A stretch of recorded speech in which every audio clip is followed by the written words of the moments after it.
तो हेलो बच्चों, कैसे हैं आप सभी। स्वागत है आपका बोर्ड प्रेप बाय आई क्वांटा में। और आज के वन शॉट में मैं लेकर आया हूं control and coordination class 10th के साइंस का बहुत ही अमेजिंग चैप्टर। और याद रखना, अगर आप लोगों ने आज का ये कंप्लीट वन शॉट देख लिया ना, तो इसके बाद कुछ और देखने की जरूरत नहीं पड़ेगी। उसका मतलब है कि सारी चीजें आपको इसमें मिल जाएगी। इंपॉर्टेंट क्वेश्चन, कौन सा क्वेश्चन कब आया हुआ है वो भी यहां पर दिया हुआ है, और किस तरह से टॉपिक को एक्सप्लेन किया जाएगा वो आपको समझ में आ जाएगा। तो चलिए बच्चों, स्टार्ट करते हैं। सबसे पहले हमारे पास एक टर्म आता है भाई, कंट्रोल और कोऑर्डिनेशन का मतलब होता क्या है।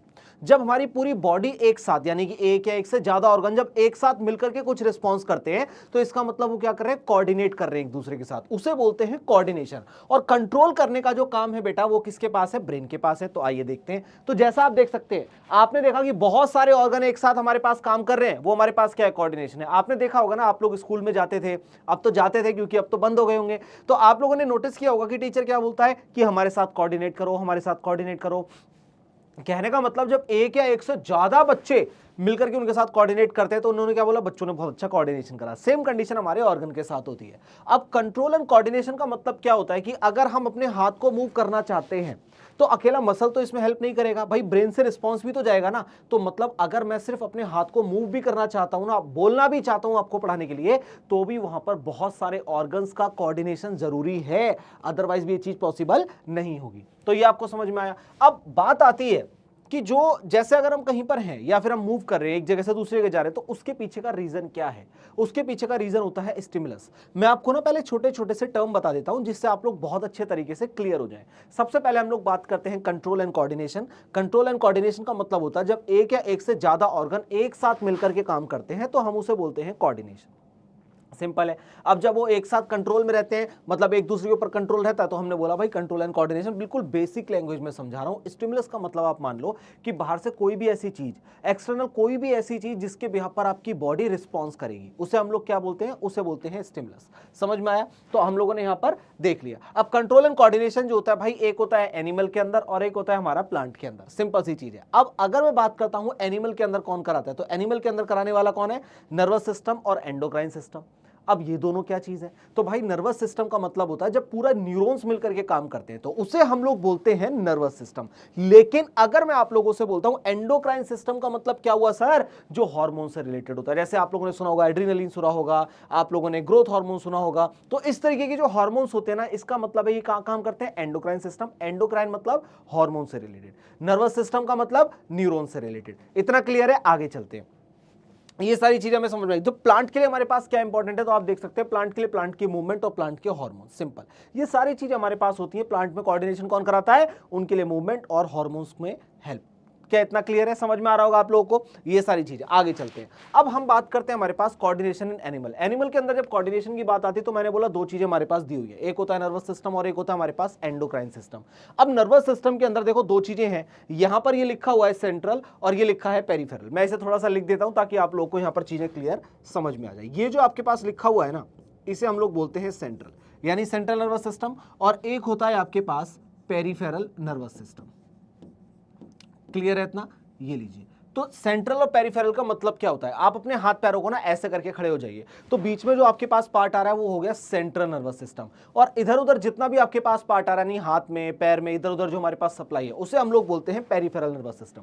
सिंपल सी चीज है। अब एक बार देखते हैं। देखो सेंट्रल नर्वस सिस्टम के अंदर मैंने बोला कि अपने हाथों को ऐसा करके खड़े हो जाए, तो आपके पास क्या आएगा, ब्रेन आएगा।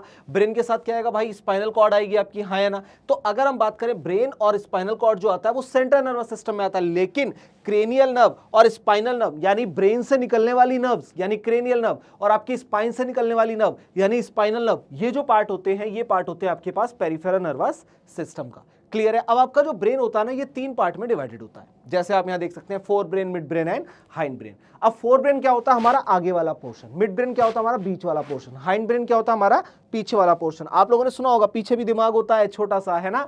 ये चीज ये यहां से हमें समझ में आता है। आगे चलते हैं। नेक्स्ट कंडीशन आप लोग यहां पर डायग्राम के थ्रू देख सकते हैं कि भाई ब्रेन से निकलने वाली कौन सी हो गई, हमारे पास क्रेनियल नर्व्स हो गई, और जो हमारे आसपास से निकल रही है वो हमारे पास क्या होगी, स्पाइनल नर्व हो गई। तो सेंटर वाले पार्ट को हम लोग बोलते हैं स्पाइनल कॉर्ड, और हमारे पास जो ऊपर की प्रेजेंट है, जिसे आप लोग भेजा बोलते हैं, वो है हमारा ब्रेन। आगे चलते हैं।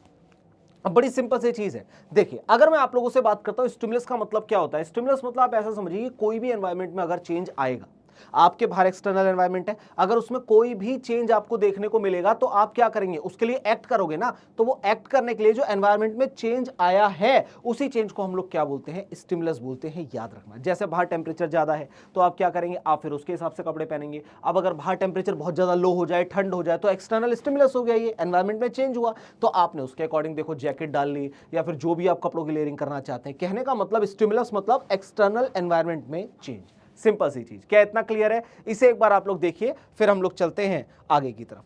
अब इतना अगर आप लोग समझ गए, जैसे अगर हम बात करें लाइट, साउंड, स्मेल, सब चीज आप लोगों ने यहां पर नोटिस कर लिया। ये देखिए, ये आपके पास यहां पर आ जाते हैं एग्जांपल, आप इसे नोटिस कर सकते हैं। ये देखिए, ये हमारे पास आ गए, टेम्परेचर भी आता है यहां पर। क्या इतना क्लियर? अब आगे की बात करते हैं।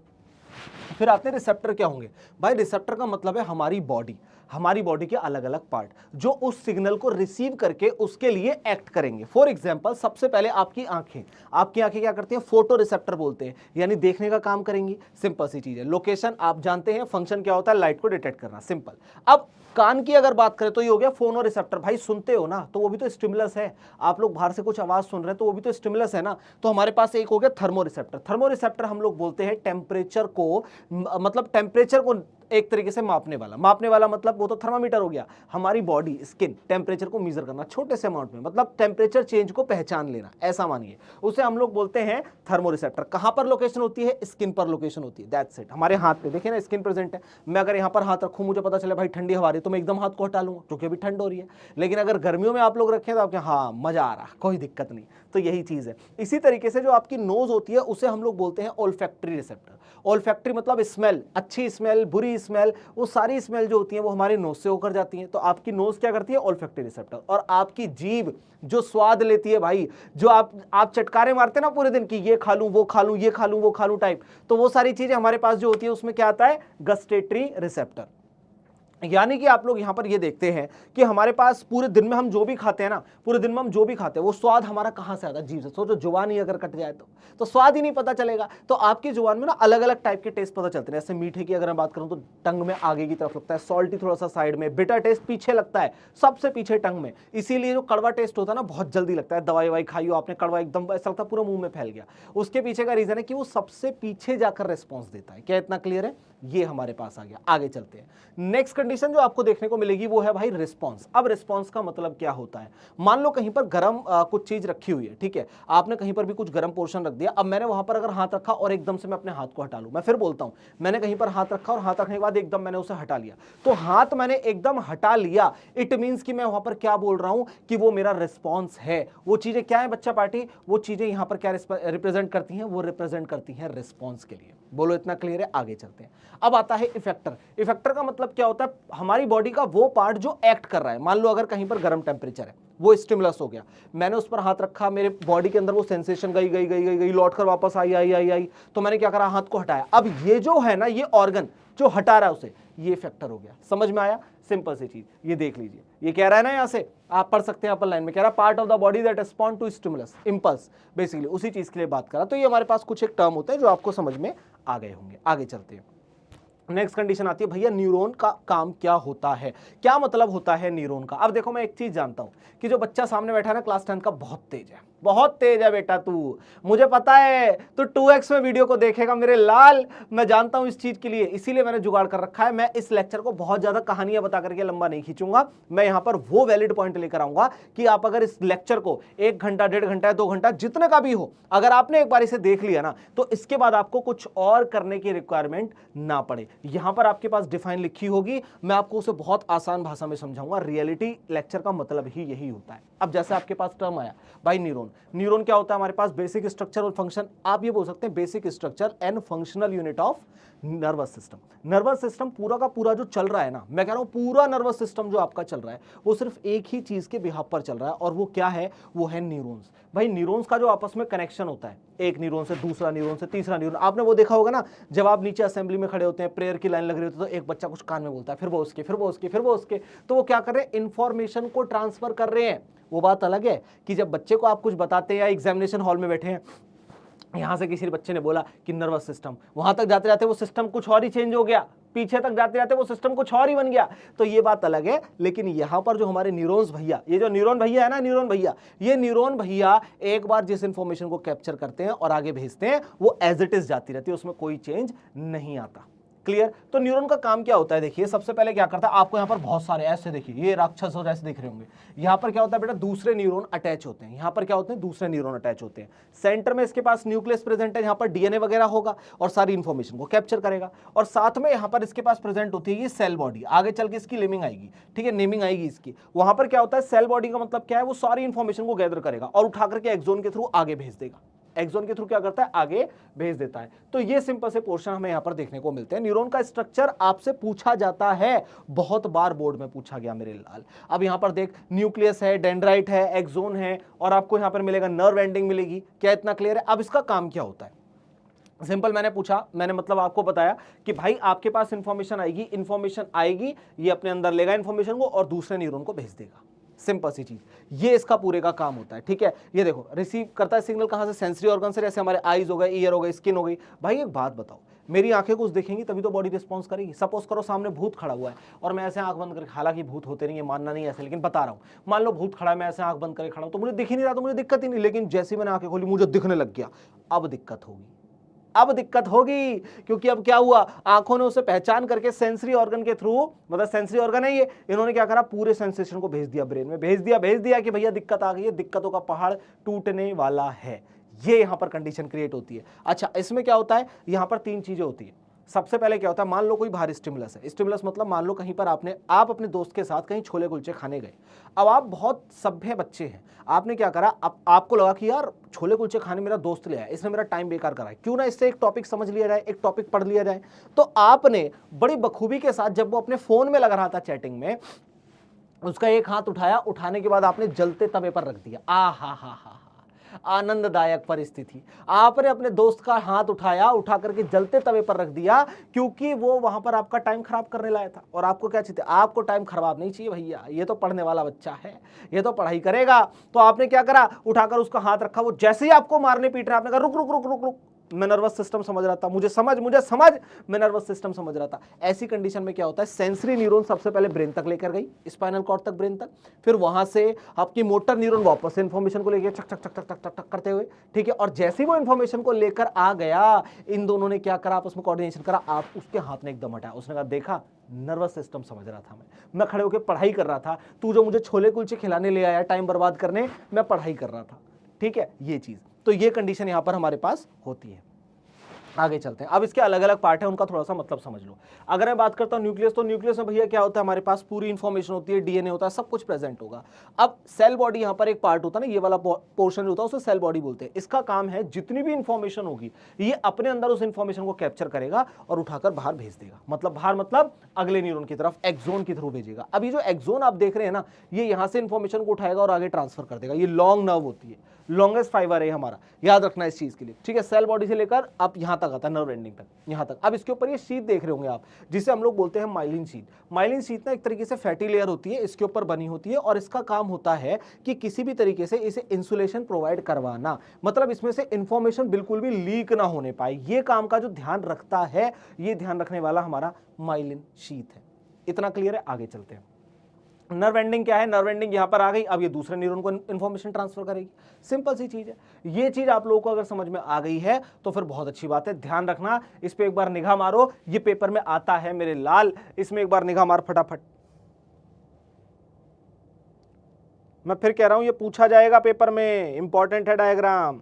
चलिए बात करते हैं आगे की। तो यहां तक तो आप लोगों ने इसे देख लिया होगा, अब आगे चलते हैं। नेक्स्ट कंडीशन में अगर आप देखें तो आपके पास ना एक टर्म आ रहा है जिसे हम बोलते हैं साइनेप्स। तो साइनेप्स का मतलब क्या होता है, यहां देखो, आपको यहां पर ये नर्व एंडिंग दिख रही थी, ये वाली जो नर्व एंडिंग है जिसकी मैं बात कर रहा हूं, ये वाली, ये जो नर्व एंडिंग है ना, अब ये दूसरा जो आपके पास न्यूरॉन आएगा, वो एकदम ऐसे मिले हुए नहीं होते, उनके बीच में गैप होता है। वो जो गैप होता है ना दोनों के बीच में, वहां पर फॉर्म होता है साइनेप्स, वहां पर फॉर्म होता है बेटा साइनेप्स। ये देखो, आप ध्यान से देख सकते हैं कि एक न्यूरॉन और दूसरा न्यूरॉन, इन दोनों के बीच में जो गैप आया, इसे हमने बोल दिया क्या, साइनेप्स बोल दिया। आप यहां पर आराम से देख सकते हैं, मतलब अब जो पहले न्यूरॉन की इंफॉर्मेशन थी, उसने दूसरे न्यूरॉन को ट्रांसफर कर दी by the help of synapse. अब हम बात करते हैं नर्व इंपल्स। नर्व इंपल्स का ट्रांसमिशन आप लोगों ने बहुत अच्छे से देखा कि सबसे पहले न्यूक्लियस हमारे पास क्या होगा, हर तरफ से आएगा, सेल बॉडी डेंड्राइट इंफॉर्मेशन को लेगा, सेल बॉडी कलेक्ट करेगी, उठाकर एक्सोन, और एक्सोन से नर्व एंडिंग, और नर्व एंडिंग से साइनेप्स के थ्रू दूसरे उसमें चला जाएगा। आप यहां पर इसे बहुत अच्छे तरीके से देख सकते हैं बिना किसी दिक्कत के। ये देखिए डेंड्राइट, डेंड्राइट से इंफॉर्मेशन कहां पर आई मेरे लाल, सेल बॉडी,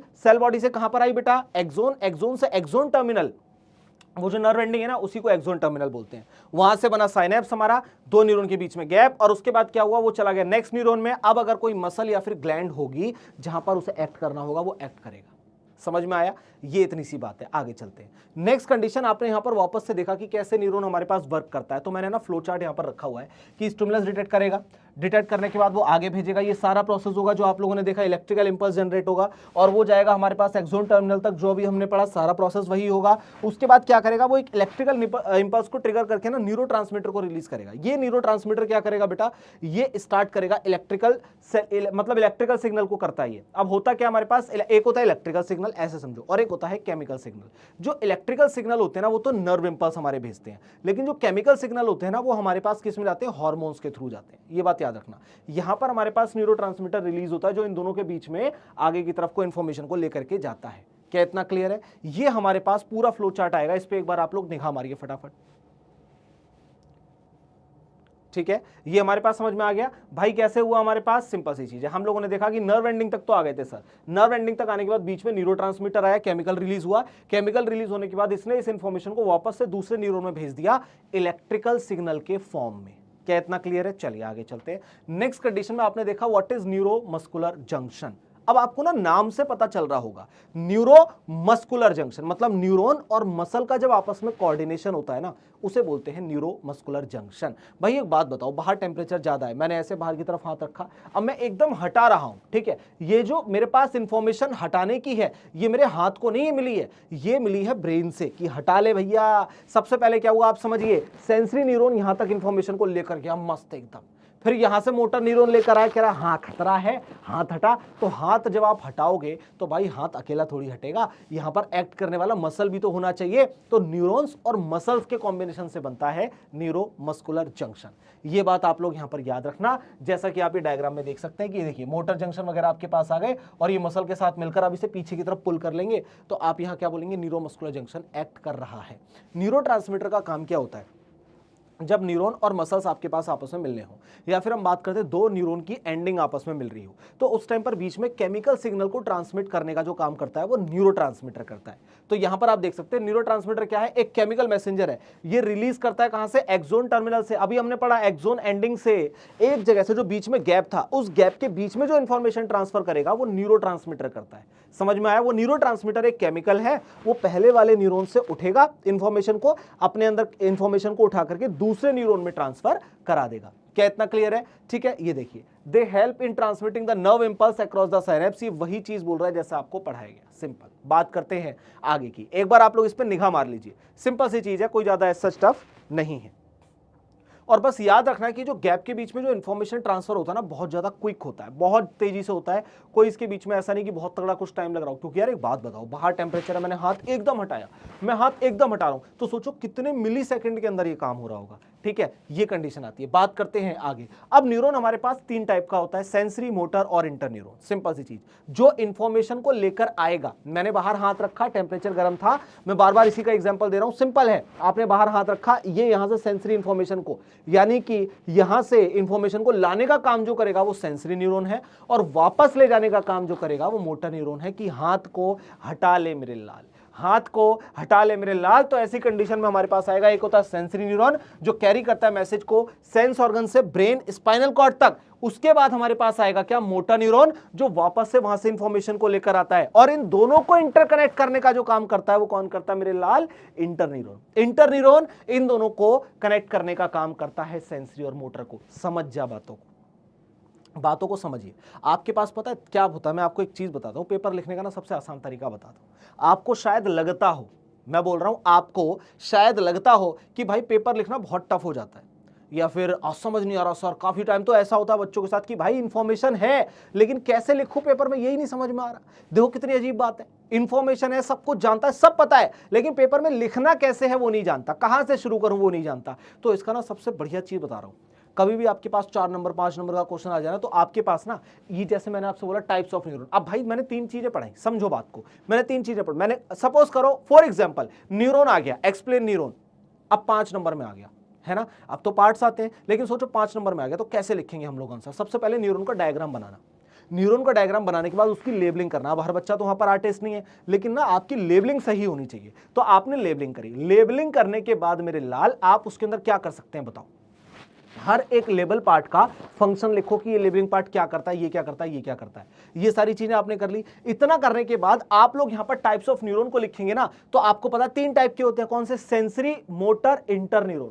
सेंसरी का काम होता है इंफॉर्मेशन इंपल्स के थ्रू, ठीक है, कहां तक लेकर जाना? ब्रेन स्पाइनल कॉर्ड तक। वहां से इंफॉर्मेशन को वापस से लाने का काम जो होता है वो किसका होता है बेटा? वो काम होता है उसका मोटर न्यूरॉन का। और इन दोनों को इंटरकनेक्ट कौन करता है? Inter neuron. सिंपल, इतना समझ गए ना, बस आराम से लिख दोगे, कोई दिक्कत वाली बात नहीं है।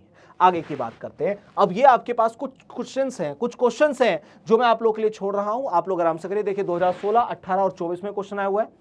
इसके बाद 24, 23 और 21 में एक बार पढ़ लेते हैं क्वेश्चन। देखो, identify the site where an electrical impulse is converted into chemical impulse. तो इलेक्ट्रिकल इंपल्स जो आपका केमिकल इंपल्स के अंदर कन्वर्ट होता है, वो याद आ रहा है नर्व एंडिंग वाला पॉइंट, तो वो आपके पास यहां पर आपको मिल जाएगा, ठीक है। साइनेप्स आपको समझ में आ रहा होगा, ये लीजिए यहां पर हो गया। अब हम बात करते हैं next, which part of the neuron receive information from the axon of another. अब ये भी हमारे पास कहां से होता है आप लोग जानते हैं, ठीक है, सिंपल सी चीज। इस टाइप के कुछ क्वेश्चन, जैसे अगर हम बात करें, यहां पर आप देख पा रहे होंगे कि आया व्हाट इज साइनेप्स, तो आपने साइनेप्स, डेंड्राइट क्या होता है, एक्सोन क्या होता है, माइलिन शीथ क्या होती है, सब चीज आपको पता है।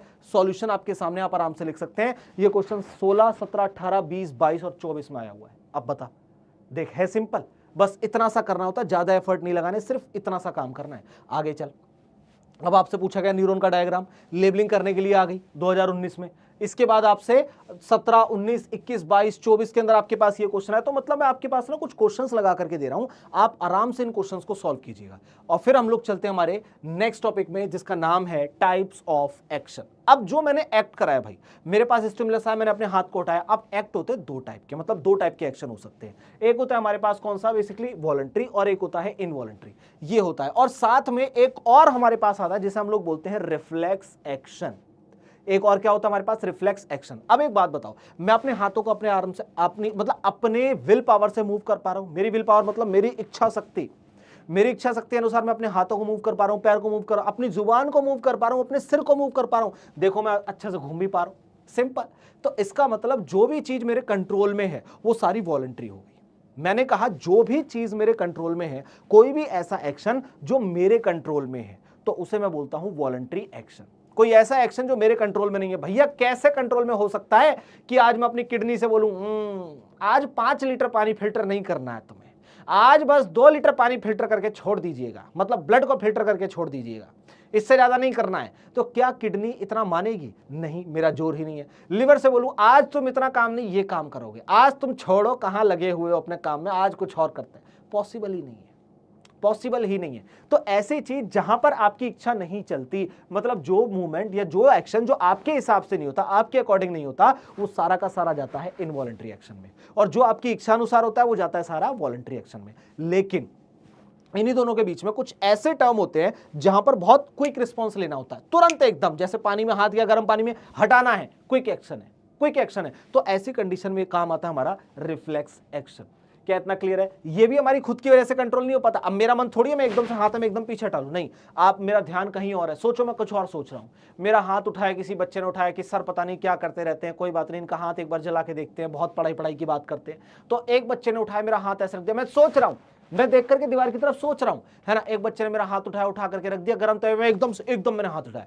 अब सोचो मैं कितनी डीप थिंकिंग हूं, मेरे को नहीं पता, मेरा हाथ उठा के रख दिया, लेकिन अचानक मैंने हाथ उठाया। तो ये जो अचानक वाला हाथ उठाने वाला सिस्टम है ना मेरे लाल, ये आता है रिफ्लेक्स एक्शन में। तो ये भी आपके कंट्रोल से थोड़ी हुआ, ये आपके कंट्रोल से थोड़ी हुआ, ये तो हो रहा है, ठीक है। थिंकिंग इन्वॉल्व नहीं है, स्पाइनल कॉर्ड आपका इन्वॉल्व है यहां पर, याद रखना। थिंकिंग इन्वॉल्व नहीं मतलब मैं सोच नहीं रहा कि मेरे साथ रिफ्लेक्स एक्शन हो जाए, स्पाइनल कॉर्ड ने खुद ही अपना काम कर दिया।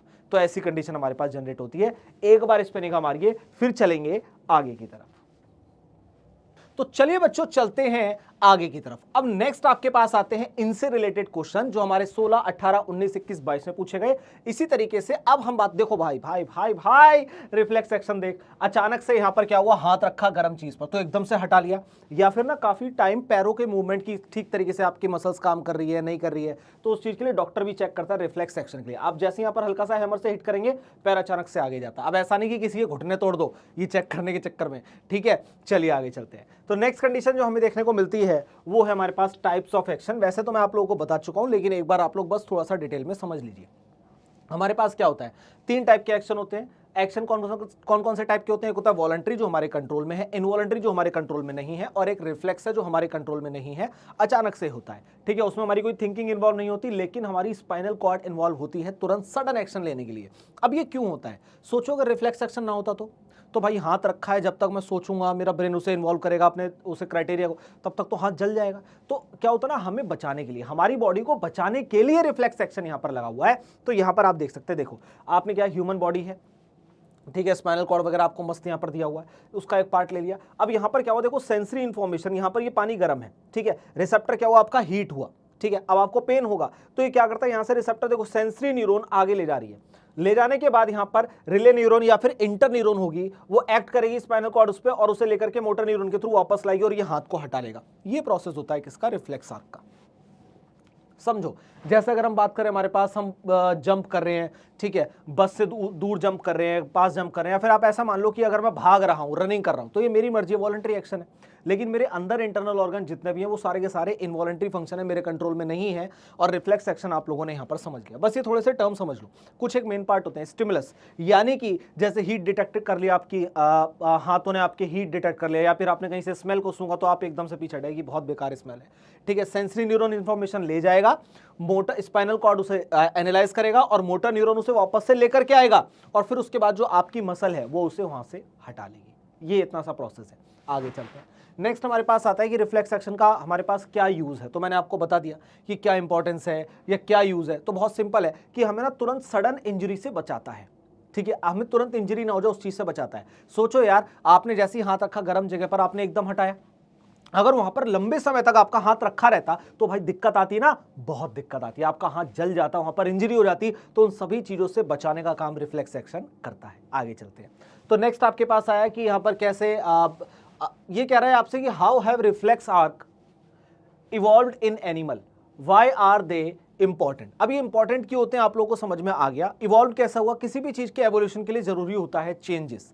क्या इतना क्लियर। अब जैसे आप यहां देख सकते हैं, यहां पे इवॉल्व हुआ कैसे, कि रैपिड ऑटोमेटिक रिस्पॉन्स के लिए, हार्मफुल सडन स्टिमुलस के लिए, ये सब आप लोग जानते हैं, सिंपल सी चीज है। जानते इन द सेंस कैसे है कि मैं आपको बताता हूं। सबसे इंपॉर्टेंट चीज यहां पर क्या है कि जैसे यार किसी भी चीज का इन्वॉल्वमेंट क्या होता है, मतलब सॉरी हम बोलते हैं किसी भी चीज का अगर एवोल्यूशन हो रहा है कि कैसे होता है। एवोल्यूशन का मतलब हो गया हमारे पास चेंज। अब यहां पर आपसे कह रहा है कि कैसे इवॉल्व्ड हुआ ये, तो आप देख सकते हैं यहां पर रैपिड सडन आपके पास आ रहे हैं, सडन स्टिमुलस आ रहा है, सडन रिस्पॉन्स आ रहा है, ठीक है। अब ये प्रोटेक्ट करता है एनिमल को, कैसे, बिना ब्रेन को उसमें एक्सेस लिए, मतलब ब्रेन को उसमें ज्यादा सोचना नहीं पड़ता, तुरंत एक्शन लेता है ये, बस उसी चीज के लिए कहता है, ठीक है। फास्ट रिएक्शन होता है, बहुत जल्दी होता है, हमें इंजरी से बचाता है, ये इसके पीछे की मेन कला है। आगे चलते हैं। अब हम बात करते हैं, हमारे पास सीबीएसई में और भी क्वेश्चन पूछे गए, तो वो आपके पास यहाँ पर क्वेश्चन सॉल्यूशन लिखा है, सारी चीज आप लोग इसमें एक बार निगाह मार लीजिएगा। फिर हम लोग बात करते हैं आगे की। अब हम बात करेंगे अगले टॉपिक की, जिसका नाम है ब्रेन। अब ब्रेन हमारा नर्वस सिस्टम का बड़ा इंपॉर्टेंट पार्ट है। और मैं आपको एक और चीज बता दूं, जैसे ब्रेन हमारे पास एक ऐसी चीज है जिसे आप ना बेसिकली आप उसे चेंज नहीं कर सकते, उसे ट्रांसप्लांट नहीं करवा सकते, ऐसे किडनी का ट्रांसप्लांट है। तो फिर क्वेश्चन आया कि क्या सिर्फ ब्रेन ही है, कुछ और नहीं, तो मैं कहूंगा हाँ भाई है। लंग्स हमारे पास प्रेजेंट है, मतलब आपके फेफड़े, वो भी दोबारा से रिप्लेस नहीं हो सकते। तो अब बात करते हैं ब्रेन की। तो ब्रेन जो होता है ना, ब्रेन को बचाना बड़ा जरूरी है। अगर किसी भी व्यक्ति का ब्रेन डेड हो गया तो मर जाएगा, ब्रेन डेड होते ही, ब्रेन डैमेज होते ही मर जाएगा, क्योंकि सारे के सारे आपके पास जो इंपल्स आ रहे हैं, जो आप सोच पा रहे हैं, जो आप किसी चीज को एक्ट कर पा रहे हैं, या आपके अंदर इमोशंस हैं, वो सारी की सारी चीजें आपके ब्रेन में हैं, वो सब चीजें आपके ब्रेन में है। अब समझते हैं कैसे, बहुत इंटरेस्टिंग पार्ट है। पता है आपको, ब्रेन आपका ना सबसे अच्छा दोस्त होता है, मैं सच बता रहा हूं। ब्रेन आपका सबसे अच्छा दोस्त और सबसे बड़ा दुश्मन। मैंने बोला ब्रेन आपका सबसे अच्छा दोस्त भी है और सबसे बड़ा दुश्मन भी आपका ब्रेन ही है। तो आप बोलोगे सर ये कैसी बात कर रहे हो आप, मैं कहूंगा भाई बिल्कुल सही बात कर रहा हूं मैं। एक बात बताओ, जब आप पढ़ने बैठते हो, जब भी आप पढ़ने बैठते हो तो सोचो कैसे दिमाग आपका भागता है। कि यार मम्मी ने क्या बनाया, घर पे क्या बना होगा, या फिर मैंने आइसक्रीम खाए हुए मुझे कितना समय हो गया, मोमोज खाए हुए कितना समय हो गया, या उस दोस्त से मिले हुए कितना समय हो गया। चलो एक काम करता हूँ, पढ़ने ही तो बैठा हूँ, 2 मिनट के लिए कॉल ही कर लेता हूँ, 2 मिनट के कॉल में कितना ही टाइम लग जाएगा, थोड़ा सा टाइम लगेगा, बात करते करते लंबे समय हो गया। तो ये जो डिस्ट्रैक्शन है आपको कहाँ से आए, आपके ब्रेन से। अब सोचो, लेकिन अगर आप लोग स्टार्टिंग के 10 मिनट के अंदर कुछ आपने जबरदस्ती पढ़ाई करनी शुरू कर दी, जबरदस्ती आपने पढ़ाई करी, जबरदस्ती मतलब कोई बात नहीं, मेरा दिमाग भाग रहा है मैं पढ़ूंगा, मेरा मन नहीं कर रहा मैं पढ़ूंगा, मेरा मन नहीं है कुछ भी करने का मैं फिर भी करूंगा, कुछ भी हो रही कंडीशन में पढ़ाई करूंगा। अगर आप लोग इस एटीट्यूड के साथ आ गए ना, और आपके ब्रेन ने जब आपको सपोर्ट करना शुरू करा ना, तो यकीन मानना कि आप जब पढ़ने बैठे होगे तो आपके साथ बहुत बार ऐसी कंडीशन हुई होगी कि भाई 2 घंटे 3 घंटे 2.5 घंटे, और मतलब 2.5 घंटे 3 घंटे बहुत टाइम हो गया, और यही नहीं समझ में आया कि इतना टाइम निकल कैसे गया, कैसे मैं बैठकर एक जगह पर पढ़ता रहा। क्योंकि आपका ब्रेन अब आपका सबसे अच्छा दोस्त बन गया। अगर जब भी आप लोग पढ़ाई करने बैठे ना, और स्टार्टिंग के 10 मिनट आपने अपने ब्रेन के ऊपर अगर कंट्रोल कर लिया, यकीन मानिए कि वो आपको बहुत कुछ हासिल करवा देगा थोड़े से समय के अंदर। सिंपल। तो इतना बड़ा प्रोसेस होता है हमारे ब्रेन का, 3 पार्ट में डिवाइडेड है। आगे वाला हिस्सा दर्द होता है तो यहां पर ऐसे हाथ फेरते हो ना, भाई दर्द हो रहा, ब्रेन दिमाग में दर्द हो रहा, दिमाग में दर्द हो रहा, ऐसे करते हो ना, है ना, ठीक है। और फिर ये इसका काम है थिंकिंग का।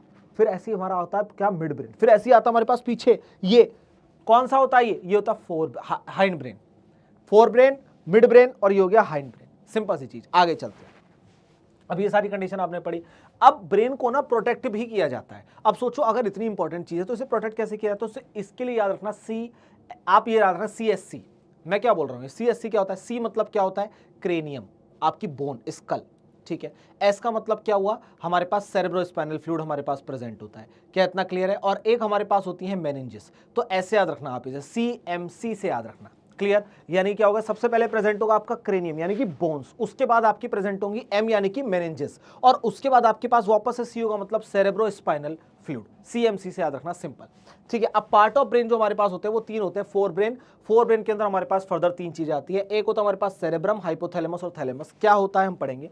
फिर आता है मिड ब्रेन, इसका फंक्शन भी हम लोग पढ़ेंगे। और आता है हाइंड ब्रेन, सेरेबेलम। कंफ्यूज बच्चा कहां होता है, यहां पर होता है सेरेब्रम, यहां पर होता है सेरेबेलम। इस चीज को याद रखना है। पॉन्स और मेडुला भी यहां पर प्रेजेंट होता है। क्या काम होता है, कैसे फंक्शन करता है, समझते हैं। सबसे पहले हमारे पास आता है कॉर्पस कैलोसम। अब इसका काम क्या है, देखो आपके पास ना 2 हेमिस्फीयर होते हैं, एक राइट साइड में और एक लेफ्ट साइड में। अब इन दोनों हेमिस्फीयर को नर्व एंडिंग के थ्रू कनेक्ट करने का जो काम होता है वो किसका होता है, कॉर्पस कैलोसम का होता है। सिंपल सी चीज है। नर्व फाइबर होते हैं, दोनों हेमिस्फीयर को राइट और लेफ्ट को आपस में कनेक्ट करने का काम करते हैं। इतना सा काम है इनका। आगे चलते हैं। नेक्स्ट आया आपके पास फोर ब्रेन। अब फोर ब्रेन का जो काम होता है ना, सबसे ज्यादा कॉम्प्लेक्स स्ट्रक्चर अगर आपका कुछ है तो वो फोर ब्रेन है। मैंने कहा सबसे ज्यादा कॉम्प्लेक्स स्ट्रक्चर अगर आपका कुछ है तो वो आपका फोर ब्रेन है। आप लोग यहां पर देख सकते हैं हाई लेवल जितने भी फंक्शन होते हैं, जैसे हमारा थिंकिंग हो गया, परसीविंग हो गया, कंट्रोल हो गया, वॉलंटरी एक्शन पे कंट्रोल हो गया, मैं हाथ को मूव कर रहा हूं, मैं अपनी शक्ल को इधर उधर मूव कर रहा हूं, ये सब फोर ब्रेन कर रहा है। ये सब कुछ फोर ब्रेन कर रहा है। समझ रहे हैं आप लोग। सबसे पहले हम लोग बात करेंगे सेरेब्रम की। एम को नीचे उठाकर टेक दिया गया है लेकिन वो ऊपर ही लिखा हुआ है, ठीक है। चलिए यहां पर मैं इसे पूरा कर देता हूं। ये लीजिए सेरेब्रम यहां पर लिखा हुआ है। तो सेरेब्रम का काम होता है, ये याद रखना क्या काम है, इंटेलिजेंस, मेमोरी, लर्निंग। यानी कि आपने जो पहले लर्न किया किसी चीज को और फिर उसे मेमोराइज किया बार बार याद करके, तो किसका काम है, सेरेब्रम का काम है। याद रखना इस चीज के लिए। साथ ही आपके इमोशंस हो गए, ठीक है, वॉलंटरी मूवमेंट हो गए, मैं अपने हाथ को मूव कर रहा हूं, ये भी कौन कर रहा है भाई, ये भी कौन कर रहा है, ये भी हमारे पास कर रहा है सेरेब्रम, ठीक है। उसके बाद आता है हमारे पास थैलेमस। थैलेमस का काम क्या होता है, ये रिले स्टेशन की तरह काम करता है, ठीक है। ये करता है, देखिए डायरेक्टिंग करता है सेंसरी सिग्नल को टू द सेरेब्रम। ये करता है भैया सेंसरी सिग्नल आ गए, हाँ ठीक है कोई बात नहीं, उठा करके फोर ब्रेन को दे दो, अपना काम देख लेगा।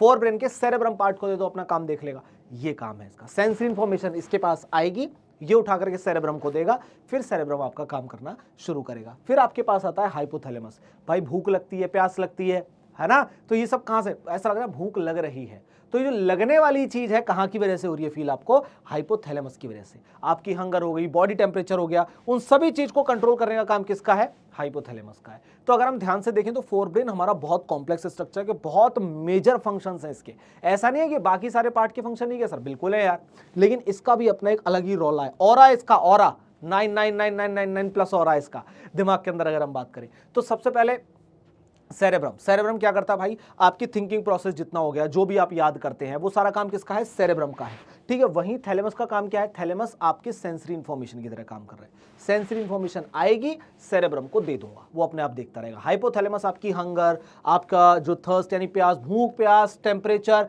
और आपके इमोशन, सबको देखने का काम किसका है यहां पर। अगर हम बात करें वो किस चीज का है, हाइपोथैलेमस का। सिंपल सी चीज, आगे चलते हैं। नेक्स्ट हमारे पास आता है मिड ब्रेन। अब मिड ब्रेन के फंक्शन क्या होते हैं, मिड ब्रेन का सिंपल सा काम है, ये आगे वाले फोर ब्रेन और पीछे वाले हाइंड ब्रेन को आपस में कनेक्ट करने का काम करता है, जैसा कि आप यहां पर देख सकते हैं। और साथ ही ये इनवॉलंटरी एक्शन को कंट्रोल करता है, जबकि वो कैसे एक्शन को कंट्रोल कर रहा था, वो वॉलंटरी एक्शन को कंट्रोल कर रहा था, और ये करता है भाई इनवॉलंटरी एक्शन को कंट्रोल। यहां पर आप ये देख सकते हैं, इनवॉलंटरी एक्शन को कंट्रोल करता है। क्या इतना क्लियर है? साथ में आप देख सकते हैं रिफ्लेक्स मूवमेंट को भी ये कंट्रोल करता है, जैसे आंखें हो गई आपके, आपका हेड हो गया, उन सबके मूवमेंट को भी कंट्रोल करने वाला इसका काम है। ठीक है, और साथ में सेंसरी इंफॉर्मेशन को, आपको बॉडी को अलर्ट करने के लिए, यानी कि एक तरीके से सेंसरी इंफॉर्मेशन हमारी बॉडी के अंदर होगी तो हम लोग अलर्ट रहते हैं, तो वो जो अलर्टनेस का काम है ना, वो भी मिड ब्रेन का है, याद रखना। आगे चलते हैं मेरे लाल। नेक्स्ट हमारे पास आता है हाइंड ब्रेन। हाइंड ब्रेन मतलब वही हमारे पास पीछे छोटू सा दिमाग पीछे की तरफ प्रेजेंट होता है। ब्रेन को स्पाइनल कॉर्ड से कनेक्ट करने का जो काम है, ब्रेन को स्पाइनल कॉर्ड से कनेक्ट करने का काम हमारा हाइंड ब्रेन का है। ये देखो, ये हमारा पूरा ब्रेन है, ये हमारे पास पीछे का पार्ट है हाइंड ब्रेन, और हाइंड ब्रेन से नीचे स्टार्ट होगा हमारा स्पाइनल कॉर्ड।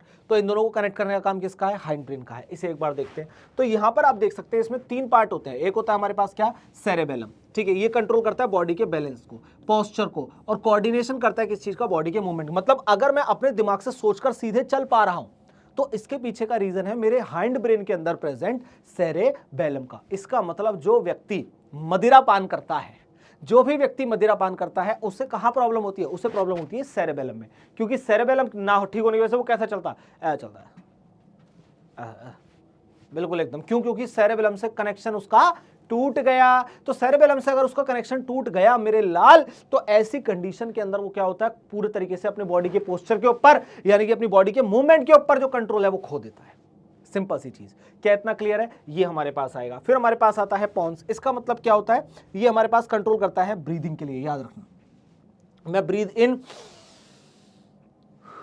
मैं ब्रीद आउट कर रहा हूं। ये जो ब्रीदिंग, इनहेलेशन, एक्सहेलेशन, ये कौन देख रहा है, ये देख रहा है हमारे पास पॉन्स भैया, पॉन्स बाबा देख रहे हैं। मेडुला ऑब्लोंगेटा, मेडुला ऑब्लोंगेटा का याद रखना हमारे पास हार्ट बीट, ब्रीदिंग, ये सब चीजें तो देखता ही है। और साथ में जो आपको वॉमिटिंग आने वाली फील होती है ना, वॉमिटिंग, सैलाइवेशन, खाना देखा सैलाइवेशन हो गया है ना, लार टपकने लगी ऐसे जंक फूड देख के, और वहीं पर आपने देखा हार्ट बीट अचानक से तेज हो जाना, भाई रिजल्ट आने वाला, हार्ट बीट तेज हो गई, रिजल्ट नहीं आ रहा, हार्ट बीट नॉर्मल हो गई। तो ये सारे काम को देखने का काम कौन करता है भैया, मेडुला ऑब्लोंगेटा करता है। मेडुला ऑब्लोंगेटा, याद रखना। अब आगे चलते हैं। नेक्स्ट कंडीशन हमारे पास जो हमें देखने को मिलेगी, उसे हम बात कर लेते हैं एक बार, और वो है यहां पर आपके पास protection of brain and spinal cord. तो इसके लिए आपको एक ही टर्म याद रखना है, सीएमसी। सीएमसी, ठीक है। What is CMC? सी का मतलब क्या है हमारे पास, क्रेनियम। देखो, सबसे पहले हमारे पास यहां पर लिखा होगा, हमारे पास होते ये जो हमारे पास सी है, इसे हम लोग बोलते हैं ये वाला पार्ट। ठीक है, फिर मेनिंजिस वाले पार्ट को हम लोग बोलते हैं एम, और उसके बाद वापस से आपके पास यहां पर ये प्रेजेंट होता है, ये सीएसएफ, उसे हम लोग बोलते हैं ये। ठीक है, तो सीएमसी से याद रखना, सीएमसी क्या है सर, सीएमसी का मतलब है भैया cranium meninges CSF, cranium meninges CSF, याद रखना। अब ये है क्या सर, आप क्या बोल रहे हैं भाई, अपने ना यहाँ पर ऐसे बजा के देखो, ऐसे ऐसे करके देखो, तो आपको बड़ी हार्ड सी चीज फील होगी। हाँ, कुछ बोनी बोनी स्ट्रक्चर सा तो है, कुछ बोन तो है। तो ये जो बोन वाला स्ट्रक्चर प्रेजेंट है ना, इसे हम लोग बोलते हैं क्या, क्रेनियम। ये क्या होता है भैया, क्रेनियम बोन्स होती है जो आपके पास ऊपर स्कल प्रेजेंट है। अब पहले तो स्कल की लेयर आ गई, टफ एकदम, बहुत टफ। ठीक है, यहां पर देखो बेहतरीन एकदम टफ लेयर प्रेजेंट है। उसके बाद ब्रेन के ऊपर 3 लेयर प्रेजेंट होती हैं, उन 3 लेयर को हम लोग बोलते हैं मेनिंजेस। क्या बोलते हैं बेटा, मेनिंजेस। अब उनके नाम क्या होते हैं वो आपके काम के नहीं है। ठीक है, चलिए, अब इसके ऊपर हमारे पास लेयर तो प्रेजेंट है, उस लेयर के अंदर भी हमारे पास क्या प्रेजेंट है, सीएसएफ प्रेजेंट है, सेरेब्रोस्पाइनल फ्लूइड प्रेजेंट है। आराम से मस्त एकदम ब्रेन हमारा उस फ्लूइड में तैरता रहता है ऐसे आराम से, समझ रहे हैं। पहले क्रेनियम प्रेजेंट है, ठीक है, फिर उसके बाद आपके पास उसमें मेनिंजेस भी है और सेरेब्रल स्पाइनल फ्लूइड भी है, तो फ्लूइड में आराम से तैरता रहता है, जिसकी वजह से ना वो टकराएगा नहीं कहीं। भैया आपने पानी भर लिया, ठीक है, खूब सारा पानी भरने के बाद आपने उसके अंदर बीच में एक स्पॉन्ज डाल दिया। अब आप कहीं भी लेकर घूमते रहे, उसे कोई दिक्कत ही नहीं है, उसे प्रॉब्लम ही नहीं होगी, उसे किसी भी तरीके से प्रॉब्लम नहीं होगी, क्योंकि वो वहां पर उसके लिए आपने प्रोटेक्शन का काम कर दिया है। तो यही चीज यहाँ पर हौच पौच ना हो जाए इसलिए रफ कर रहा हूं, बाकी जो भी बच्चे वीडियो देख रहे होंगे वो समझ चुके होंगे। तो मैं यहाँ पर बोल देता हूँ सीएमसी, ऐसे लिख देता हूँ सीएमसी। सी का मतलब क्या है, क्रेनियम। आप लोगों को ऊपर दिया हुआ है, आप लोग इस चीज को यहाँ पर समझ जाना। अच्छा, एम यहां पर रिप्रेजेंट कर रहा है बच्चों मेनिंजेस से। एम का मतलब क्या हो गया? मेनिंजेस। ठीक है, तो वहीं पर अगर मैं बात करता हूं यहां पर आप लोगों से किस चीज के लिए? सी के लिए। तो ये क्या हमारे पास? क्रेनियम, मेनिंजेस, और ये हमारे पास आएगा सीएसएफ यानी कि सेरेब्रोस्पाइनल फ्लूइड। ठीक है, ये हमारे पास यहाँ पर जो होती है कंडीशन प्रेजेंट होती है। सिंपल सी चीज, इतना क्लियर है? समझ गए? अब ये हम अगर बात करें हमारे पास अब अगला टर्म आता है जिसे हम बोलते हैं क्या? Spinal cord. स्पाइनल कॉर्ड के अंदर भी सेम होता है, बैकबोन, रीढ़ की हड्डी आपके यहाँ पर प्रेजेंट होती है। वो रीढ़ की हड्डी प्रोटेक्ट करती है किस चीज के लिए? स्पाइनल कॉर्ड के लिए। साथ ही वहां पर भी सीएसएफ प्रेजेंट होता है आपका। ठीक है, सेरेब्रोस्पाइनल फ्लूइड वहां भी प्रेजेंट होता है, जो उसे एक कुशन लाइक स्ट्रक्चर प्रोवाइड करता है उसे बचाने के लिए। क्या इतना क्लियर है? ये सारी चीजें हमारे पास यहां पर लगी हुई हैं। समझ में आया? अब क्या क्या क्या पढ़ा आप लोगों ने? अब ये पढ़ा कि भाई जो हमारा ब्रेन है, ब्रेन को प्रोटेक्ट करने के लिए हमारे पास क्या है? सीएमसी। सी मतलब क्रेनियम। ब्रेन को प्रोटेक्ट कर रहा है क्रेनियम, स्पाइनल कॉर्ड को प्रोटेक्ट कर रहा है आपके पास क्या? बैकबोन आपकी। ठीक है, यानी रीढ़ की हड्डी। अब हम बात करते हैं मेनिंजेस, ब्रेन में भी प्रेजेंट है और आपकी स्पाइनल कॉर्ड में भी प्रेजेंट है। सिंपल। और साथ में अगर बात करता हूं मैं आपके लिए किस चीज के लिए? लास्ट में हमारे पास क्या था? सीएसएफ यानी सेरेब्रोस्पाइनल फ्लूइड। वो आपका ब्रेन में भी प्रेजेंट है और आपका यहां पर स्पाइनल कॉर्ड में भी प्रेजेंट है। सिंपल सी चीज, ये हमारे पास कंडीशन आएगी। इस पे एक बार आप लोग निगाह मारिए, फिर आगे चलते हैं। स्क्रीनशॉट लेने मत बैठ जाना, ये सारे के सारे नोट्स आप लोगों को मिल जाएंगे, उसकी टेंशन मत लेना। ठीक है, आगे चलते हैं। तो अब इससे रिलेटेड आपके पास जो भी क्वेश्चन आए वो यहां पर लगा दिए गए हैं। इन क्वेश्चंस को एक बार आप लोग बड़े अच्छे तरीके से निहार कर और नीचे सॉल्यूशन करते रहना साथ साथ में, इसकी याद रखना। ठीक है, चलिए अब अगर हम लोग बात करते हैं आगे की, हमारे पास आता है ग्लैंड वाला पोर्शन। अब आप लोगों ने नर्वस सिस्टम, पहले हमने बात की, जो पूरा का पूरा हमारा ये चैप्टर है ना, ये दो पार्ट में डिवाइडेड है। एक हमारे पास आता है एनिमल के लिए और एक वाला पोर्शन पूरा आता है हमारा प्लांट के लिए। तो हमने सबसे पहले एनिमल वाले पोर्शन को उठा लिया। एनिमल वाला पोर्शन हमारे पास दो टाइप में आता है। एक होता है हमारे पास जिसमें न्यूरॉन एक्ट करता है यानी नर्वस सिस्टम, और एक हमारे पास आता है जिसमें ग्लैंड्स एक्ट करती हैं यानी कि एंडोक्राइन सिस्टम।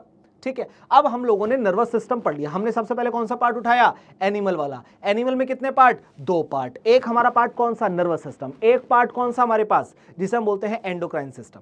तो नर्वस सिस्टम हो गया डन। अब हम बात करते हैं एंडोक्राइन सिस्टम यानी कि हार्मोन्स की। हार्मोन्स की एक खास बात होती है कि आप इसे स्टोर नहीं कर सकते।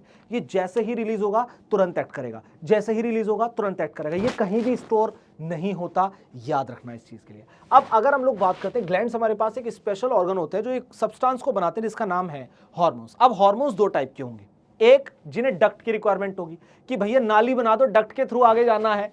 एक होंगे बादशाह, अरे हमको कोई जरूरत नहीं है भाई, हमको कोई जरूरत नहीं है, हम डायरेक्ट जाएंगे कहां पर? ब्लड में। तो ऐसी कंडीशन जो होती है जहां पर डक्ट की कोई रिक्वायरमेंट नहीं होती, वो डायरेक्ट अपने सिक्रीशन को उठाकर ब्लड में डाल देते हैं।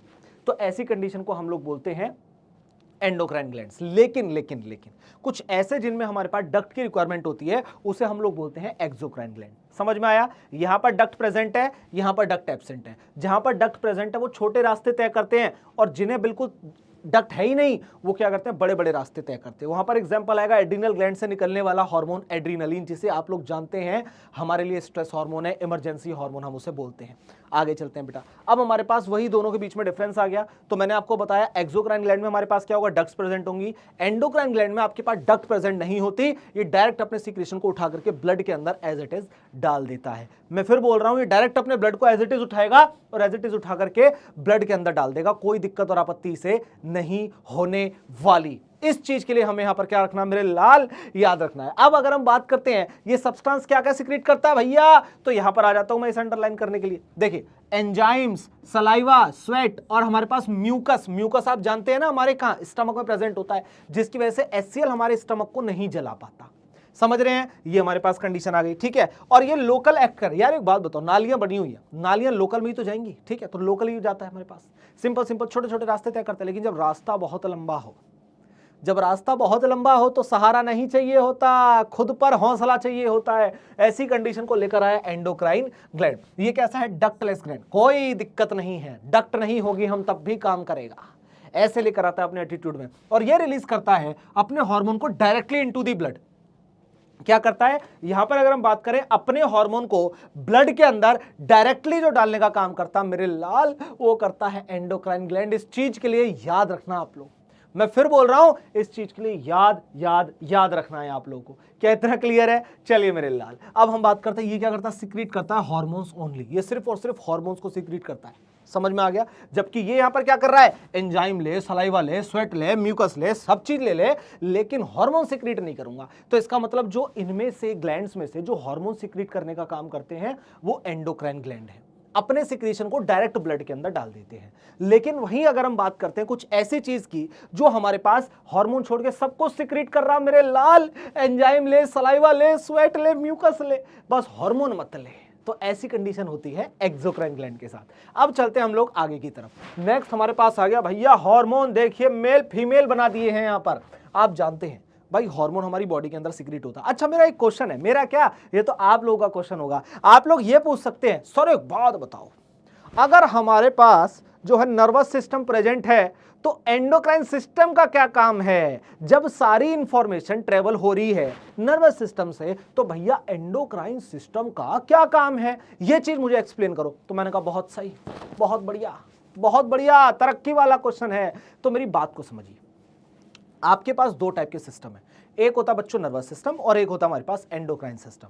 नर्वस सिस्टम के अंदर जो इंपल्स होती है ना वो बहुत तेज जाती है। मैंने क्या बोला आप लोगों से, जो नर्वस सिस्टम होती है उसके अंदर जो इंपल्स जाती है वो बहुत तेजी से ट्रेवल करती है। लेकिन अगर मैं बात करता हूं आपसे एंडोक्राइन सिस्टम के लिए, अगर मैं आप लोगों से बात कर रहा हूं एंडोक्राइन सिस्टम के लिए, इसकी जो इंफॉर्मेशन ट्रेवल होती है ना वो इतनी स्पीड में नहीं होती। तो अगर हम बात करें स्पीड किसकी फास्ट होती है, नर्वस सिस्टम की। स्पीड किसकी स्लो होती है, हमारे पास एंडोक्राइन सिस्टम की, यानी हार्मोन्स की। अब नर्वस सिस्टम था तो एंडोक्राइन की जरूरत क्यों? जब सारी चीज फास्ट हो सकती है तो स्लो की जरूरत क्या है?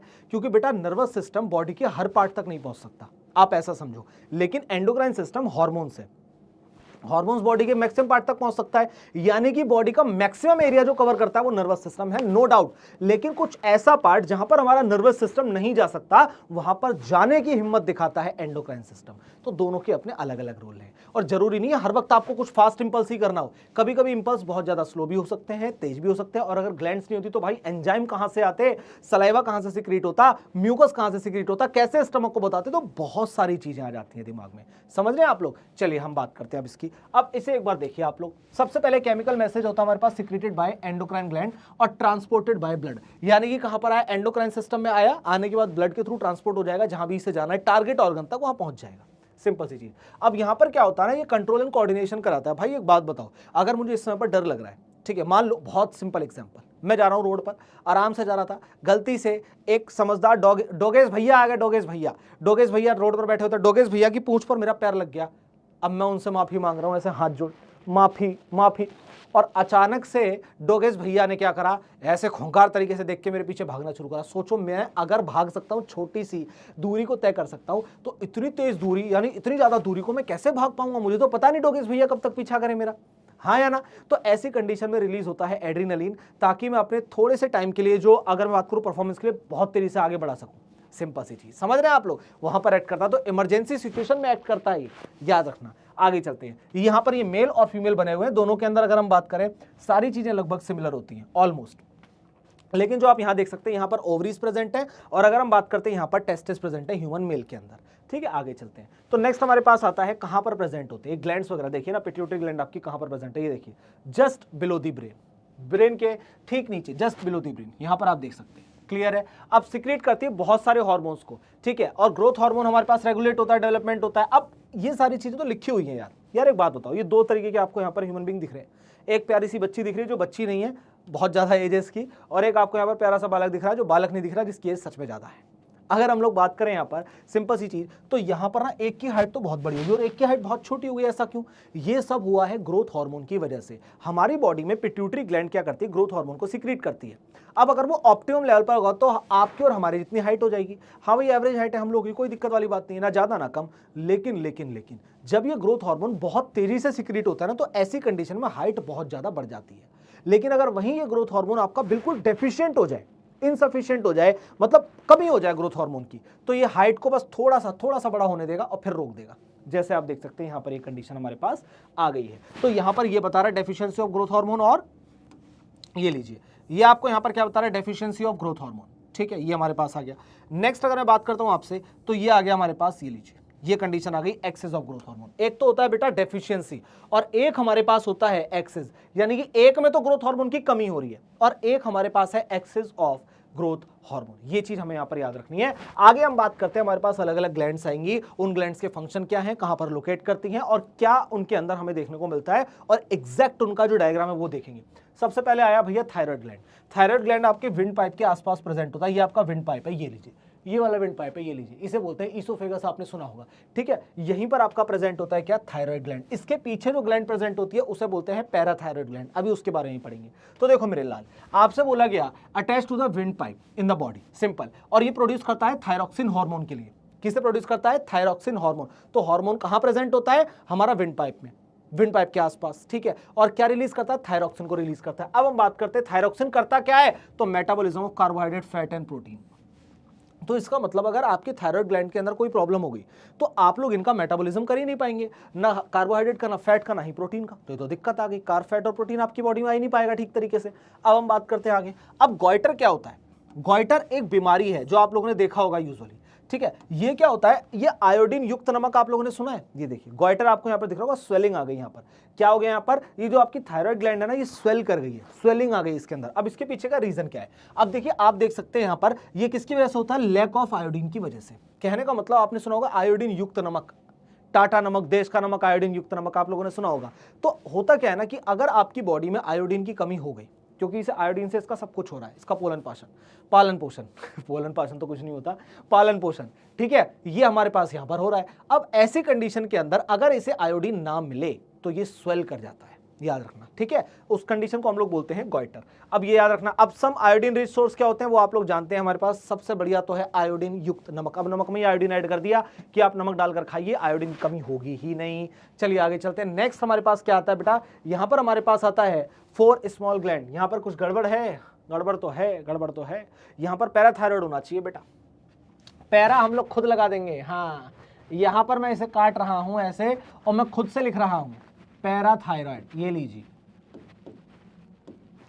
पैराथायराइड, कोई दिक्कत वाली बात नहीं है, पैराथायराइड, ठीक है। अब अगर हम लोग बात करते हैं पैराथायराइड क्या होती है, थायराइड ग्लैंड को थोड़ा सा पीछे करके देखेंगे तो वहां पर आपको 4 डॉट दिख जाएंगे, तो उसे बोलते हैं पैराथायराइड ग्लैंड। ये देखिए, अब अगर हम लोग बात करते हैं, इसे थोड़ा सा कट करके देखेंगे ना, ये देखिए अंदर की तरफ, पीछे की तरफ मिल जाएगा पहले थायराइड ग्लैंड और वहां पर आपको साथ में मिलेगी पैराथायराइड ग्लैंड। क्या इतना क्लियर, सिंपल। अब यहाँ पर ना 4 स्मॉल ग्लैंड्स होती है, सिक्रीट करती है पैराथॉर्मोन के लिए। किसे सिक्रीट करती है, पैराथॉर्मोन। अब इसका फंक्शन क्या होता है, पैराथॉर्मोन आपका कैल्शियम और याद रखना एंड फॉस्फेट लेवल को मेंटेन करता है। बॉडी के अंदर जो कैल्शियम लेवल है या फॉस्फेट लेवल है उसे मेंटेन करने का काम हमारा किसमें है, पैराथायराइड के पास है। अब आपको ना बहुत ज्यादा डिटेल में नहीं जाना, आप क्लास 10th के लिए पढ़ रहे हैं, मैं आपको सिर्फ इतना पढ़ा रहा हूं कि आप लोग अच्छे से अपने एग्जाम के मतलब एक फोकस रखे ना, बहुत बढ़िया लेवल पे इसे खत्म कर सके, राइट। चलिए, अब कुछ हमारे पास आयोडीन रिच सोर्स है, वो आप जानते हैं, जो हमारे पास क्या होते हैं भाई, थायरॉक्सिन हार्मोन हो गया, ठीक है, वो हमारा थायराइड ग्लैंड इस्तेमाल करता है उस चीज के लिए। और अगर हम लोग बात करते हैं थायराइड ग्लैंड बेसिकली उसे सिक्रीट करता है थायरॉक्सिन के लिए। अब अगर हम लोग बात करते हैं आयोडीन हमारे पास नहीं होगा तो क्या होगा, गॉइटर हो जाएगा, यानी कि स्वेलिंग हो जाएगी। यही तो कंडीशन है, सिंपल सी चीज। आगे चलते हैं। नेक्स्ट हमारे पास आता है पैनक्रियाज। अब पैनक्रियाज की क्या होते हैं ना, ये देखिए, इसका ना डुअल मिक्स फंक्शन होता है। हमारे पास 2 टाइप की ग्लैंड होती है, एक होती है हेट्रोक्राइन, ठीक है, और एक होती है एक्सोक्राइन। इस तरीके से आप लोग याद रखना। अब यहां पर आप इसे बोलते हैं हेट्रोक्राइन ग्लैंड, यानी कि इसमें दोनों फंक्शन होते हैं, एक्सोक्राइन का भी काम करती है, एंडोक्राइन का भी काम करती है, ये याद रखना। अब अगर मैं आप लोगों से बोल रहा हूं लोकेट कहां पर करती है, जस्ट बिलो दी स्टमक। यहां पर आप देख सकते हैं, आपने ऐसा स्ट्रक्चर देखा होगा बना हुआ पैनक्रियाज का, सिंपल है। अब एक्सोक्राइन के फंक्शन क्या होते हैं उसे देख लेते हैं। एक एक्सोक्राइन का फंक्शन होता है इसमें और साथ में एक एंडोक्राइन का फंक्शन होता है, मतलब ये दोनों फंक्शन को ना कैरी करने का दम रखती है, इतना दम है पैनक्रियाज में, तो डुअल हो गया। अब एक्सो एंडो दोनों हैं तो हेट्रोक्राइन हम लोगों ने इसे बोल दिया क्योंकि मिक्स्ड है इसके अंदर। अब देखो ये जो सिक्रीट करता है ना पैनक्रियाटिक जूस, जैसे कि ये याद रखना, ट्रिप्सिन लाइपेज डाइजेशन के लिए। जो एक्सोक्राइन है उससे सिक्रीट होता है ट्रिप्सिन और लाइपेज। लेकिन अगर मैं बात करता हूं एंडोक्राइन से, ग्लूकेगॉन और इंसुलिन सिक्रीट होता है जो आपकी बॉडी के अंदर ब्लड शुगर लेवल को मेंटेन करता है। यानी कि बॉडी में अगर हमारे पास इंसुलिन बहुत ज्यादा हो गया बॉडी में तो व्यक्ति कोमा में चला जाता है। लेकिन अगर इंसुलिन एक लिमिटेड अमाउंट में सिक्रीट हो रहा है तो हम हेल्दी रहेंगे। लेकिन अगर वो डेफिशिएंट हो जाए, इंसुलिन की डेफिशिएंसी क्या कॉज करती है, डायबिटीज। याद आ रहा है ना, डायबिटीज के पेशेंट मिलते हैं जिन्हें मीठा मीठा खाने को नहीं दिया जाता। क्यों नहीं दिया जाता, क्योंकि भाई मीठा खाओगे ब्लड में मीठा बढ़ेगा। अब ऐसी कंडीशन में जितना ज्यादा शुगर ब्लड के अंदर मिलेगा उसे वो कन्वर्ट करके ग्लूकेगॉन में नहीं रख पाएगा, ये दिक्कत आएगी, ठीक है। तो क्या होगा, ब्लड में शुगर लेवल बढ़ता जाएगा और पेशेंट क्या हो जाएगा, डायबिटिक हो जाएगा। ठीक है बेटा, ये हमारे पास आता है। इंसुलिन और ग्लूकागॉन को आप लोग जानते हैं, ये इन दोनों का अपोजिट काम होता है। इंसुलिन ब्लड के अंदर से जितना भी हमारे पास शुगर है उसे कम करता है, ग्लूकागॉन उसे बढ़ाता है, बस ये याद रखना, ठीक है। अब हम बात करते हैं डेफिशिएंसी की, हम लोग ऑलरेडी बात कर चुके हैं। अगर डेफिशिएंसी हो जाए, अगर इंसुलिन लेवल डाउन हो जाए तो व्यक्ति को डायबिटीज हो जाएगी। लेकिन अगर वो एक लेवल से ऊपर बढ़ जाए, मैं वापस बोलता हूं, लेकिन अगर वो एक लेवल से ऊपर बढ़ जाए तो एक लेवल से ऊपर बढ़ने के बाद वहां पर क्या होगा मेरे लाल, एक लेवल से ऊपर बढ़ने के बाद वो क्या कर देगा, कोमा में ले जाएगा व्यक्ति को, सिंपल। चलिए आगे चलते हैं। नेक्स्ट कंडीशन आती है हमारे पास एड्रिनल ग्लैंड। आप जानते हैं, मुझे ज्यादा कुछ कहने की जरूरत नहीं है। एड्रिनल ग्लैंड क्या होता है, इमरजेंसी हार्मोन होते हैं आपकी बॉडी में, किडनी के जस्ट ऊपर प्रेजेंट होता है एड्रिनल ग्लैंड, वहां से रिलीज होता है एड्रीनलिन हार्मोन, और उसका काम है एक इमरजेंसी हार्मोन की तरह काम करता है। मतलब आपकी बॉडी में जैसे ही आप लोग स्ट्रेस में आएंगे, आपको भागना है, दौड़ना है, आपको डर लग रहा है, आपने डोगेश भैया पीछे पड़ गए, स्नेक देख लिया, तो ऐसी कंडीशन में रिलीज होता है और आपको एक सडन इंपल्स प्रोवाइड करता है जिससे आपकी स्पीड बढ़ जाती है। समझ रहे हैं आप लोग, ठीक है। आपके अब ये रेगुलेट क्या करता है, देखो हार्ट रेट आपकी इंक्रीज होती है, ब्रीदिंग रेट भी आपके बढ़ जाते हैं, और साथ में ब्लड प्रेशर आपका और कार्बोहाइड्रेट का मेटाबॉलिज्म बहुत तेजी से बढ़ता है ताकि जल्दी जल्दी एनर्जी मिले आपको, जल्दी जल्दी एनर्जी मिले। ये कंडीशन यहां पर होती है, ठीक है। स्मॉल अमाउंट में नॉर्मली सिक्रीट होता रहता है, but in large amount during fear और एक्साइटमेंट।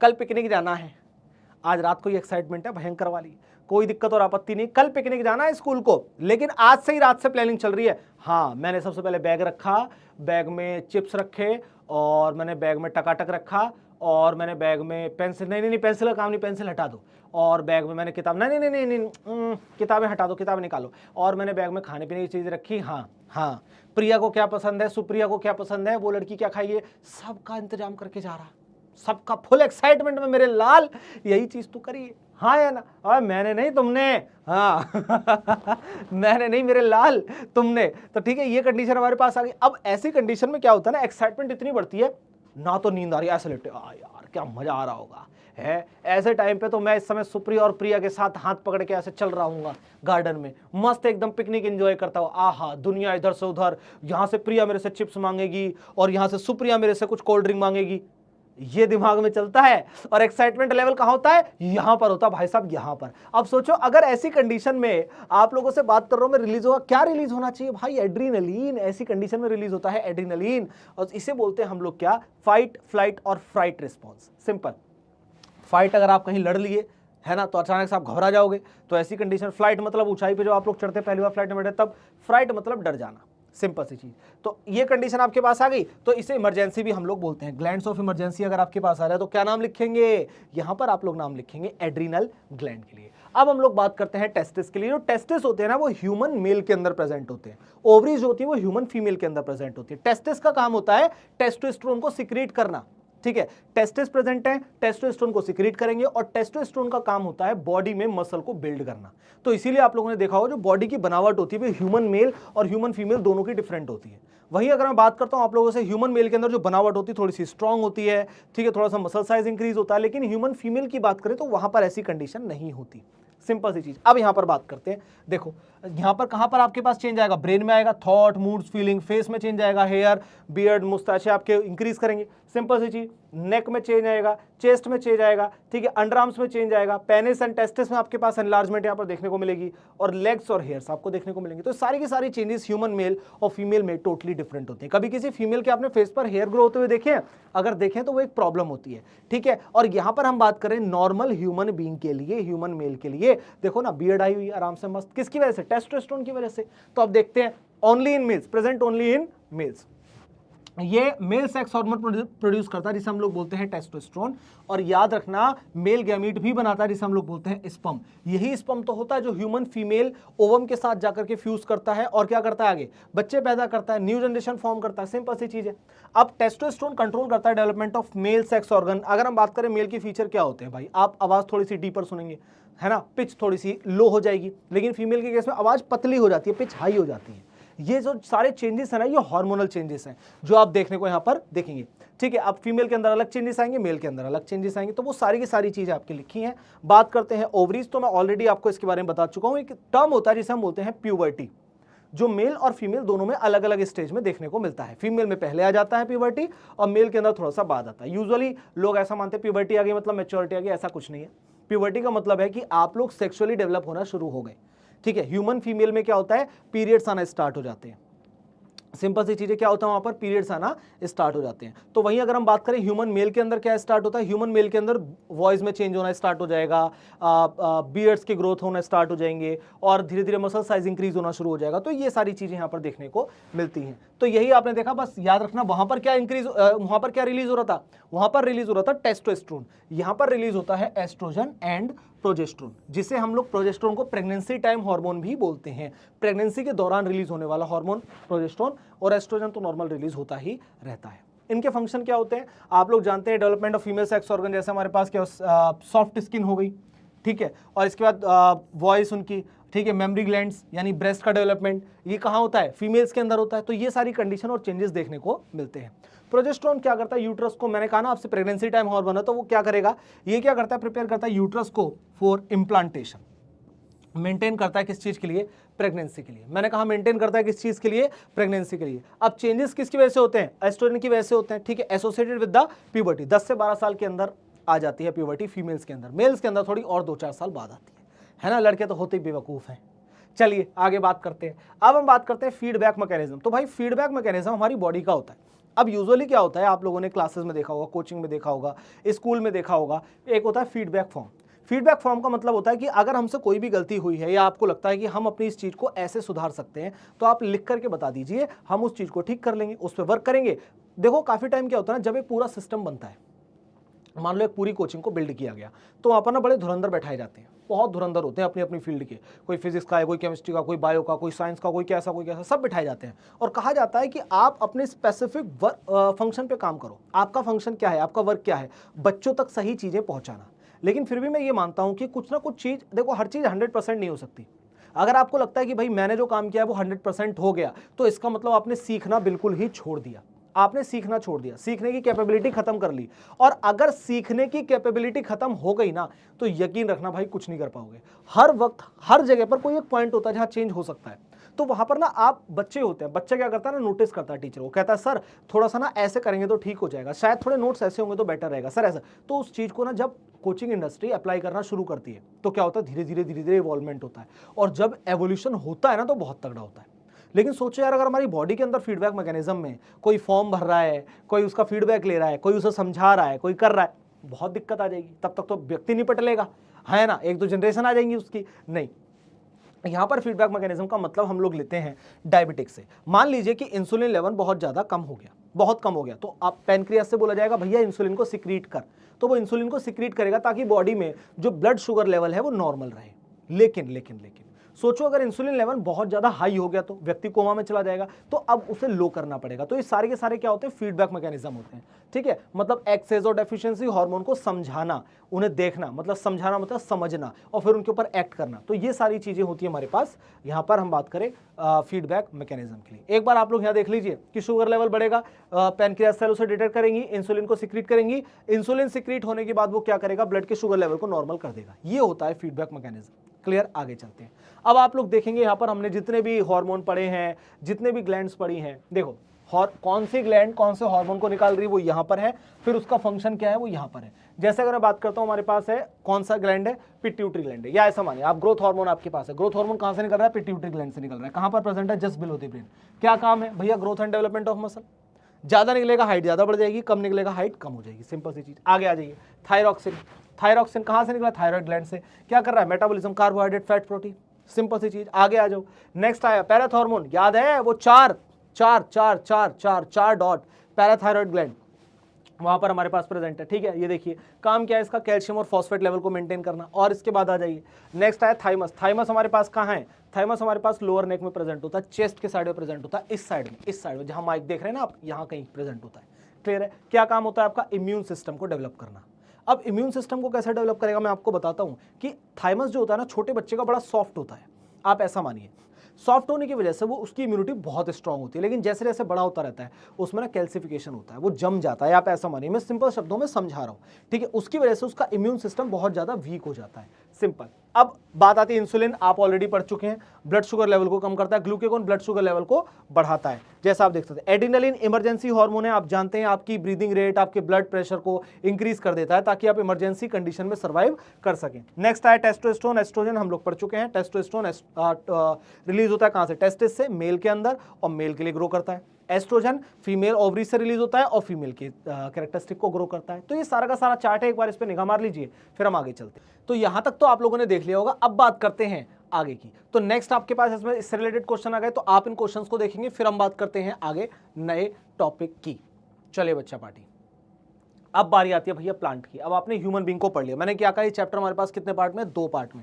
सबसे पहला पार्ट आता है एनिमल का। एनिमल के अंदर वापस से हमारे पास 2 पार्ट आते हैं, जिसमें से एक पार्ट होता है नर्वस सिस्टम का और एक पार्ट होता है आपका एंडोक्राइन सिस्टम। आपने दोनों पढ़ ली है। अब बात आती है प्लांट की। अब हम प्लांट के बारे में पढ़ेंगे। तो भाई जैसे ह्यूमन बीइंग के अंदर होता है ना, वैसे प्लांट के अंदर भी होता है, सिंपल सी चीज है।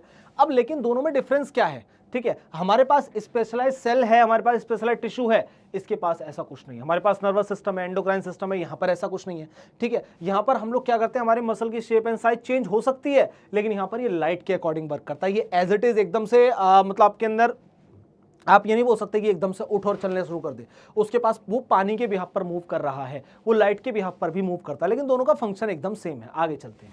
अब हमारे पास आती है 2 टाइप की मूवमेंट। जैसे हम बात करें प्लांट के पास नर्वस सिस्टम प्रेजेंट नहीं होता, मसल प्रेजेंट नहीं होती। अब इसके बाद क्या होता है ना, टच मी नॉट प्लांट आपने सुना होगा। स्टिमुलस आपके पास जैसे हमारे लिए स्टिमुलस होता है, ऐसे प्लांट के लिए स्टिमुलस होता है, सिंपल सी चीज। अब हमारे पास 2 टाइप की मूवमेंट होती है, एक नेस्टिक और एक होता है हमारे पास ट्रॉपिक। नेस्टिक जो होती है वो नॉन डायरेक्शनल होती है, मतलब नॉन डायरेक्शनल रिस्पॉन्स करती है, इंडिपेंडेंट ग्रोथ होता है, उसका कोई एक फिक्स डायरेक्शन नहीं है कि वो स्टिमुलस के पास जा रही है, दूर जा रही है, कोई लेन देन नहीं है। स्टिमुलस आया वो एकदम से नॉन डायरेक्शनल भागना शुरू कर देगा। लेकिन अगर हम बात करें कहीं पर अगर डायरेक्शनल ग्रोथ हो रही है, मतलब डायरेक्शनल ग्रोथ हमें देखने को मिल रही है, या तो वो स्टिमुलस के टुवर्ड्स या फिर उससे दूर यानी अवे, तो ऐसी कंडीशन को बोलते हैं ट्रॉपिक।